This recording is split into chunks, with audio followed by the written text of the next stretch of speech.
আপনারা আমার প্রথম আবৃত্তিতে অনেক ভালোবাসা দিয়েছেন, তাই আমার কথা মতো এটা সেকেন্ড আবৃত্তি। আমি এখানে ডান্স করার জন্যই এসেছিলাম, ভাবলাম এখানে সেকেন্ড আবৃত্তিটাও করে নিই। তো সেকেন্ড আবৃত্তি শুনে নেওয়া যাক। কবিগুরু রবীন্দ্রনাথ ঠাকুরের প্রশ্ন। মাগো, আমার ছুটি দিতে বল, সকাল থেকে পড়েছি যে মেলা।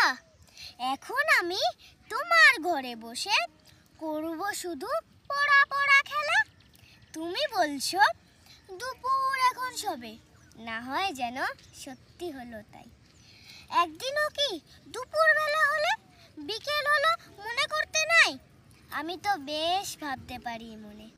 সূর্য ডুবে গেছে মাঠের শেষে, বাগদি বুড়ি চুপড়ি ভরে নিয়ে শাক তুলেছে পুকুর ঘাটে এসে।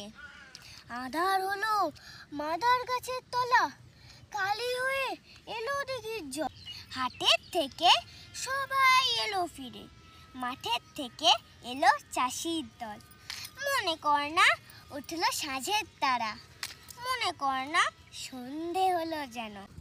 রাতের বেলা দুপুর যদি হয়, দুপুর বেলা রাত হবে না কেন? নমস্কার। কেমন লাগলো আমার দ্বিতীয় কবিতাটি? যদি ভালো লেগে থাকে লাইক, কমেন্ট ও শেয়ার করবেন।